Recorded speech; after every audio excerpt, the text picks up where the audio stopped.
You know that feeling when you're alone and there's no one around you to distract you? Maybe your phone's died because the battery is out or something like this, and you're alone, and you start to feel inwards, and often you come in contact with a sense of void, something that feels a little bit empty deep down. And when that happens, we often start asking deeper questions. What's the meaning of my life? Who am I? What is this all about?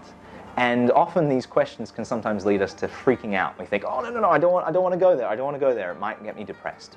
Where's my phone? If you know what I'm talking about, if you've been there, you should keep watching this video, because this is what this video is about. And this is what this course is about in its entirety. There is a way to meet this existential dissatisfaction that serves as a path for transformation. If one side of the coin of dukkha is dissatisfaction, the flip side of the coin is your greatest human potential. All you got to do is flip that coin. Life is full of dissatisfaction. We cannot always get what we want. We sometimes get what we don't want. And even when we do get what we want, it doesn't always last. This, according to the Buddha, was the basic tenet of the word dukkha. Now, dukkha is often clumsily translated into suffering when it's put into English. But as I said earlier, maybe a definition that aligns a little more closely is an existential dissatisfaction or a sense of lack.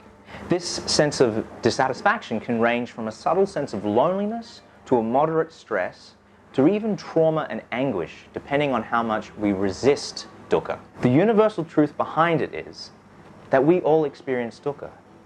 It's part of the human condition. And the thing is, we all want out. If there's one thing that binds us together as human beings, it's that we all want to be free of suffering and to exist in a state of loving contentment. Now, you might have to dig a little deep to see it, but if you look at the root of every action that you take in your life, the number one motivation at the very root of every action is to be free of suffering. I mean, think about it.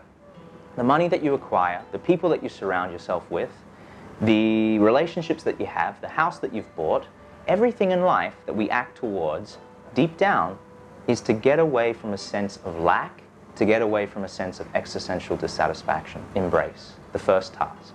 When we can give an honest examination of our life and see at root how dissatisfaction motivates our actions, that honest examination allows us to move forward into this transformative path. So I know it can be confronting at this point to sort of hear this. And you're probably thinking, well, no, I don't suffer actually. My life is very nice and I'm very satisfied with everything.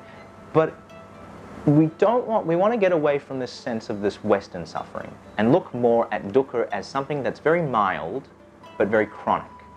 It's a background sense of irritability or a low-level anxiety, or this, right in the distance, this sense of a lack of fulfillment that keeps us actually chasing in our lives.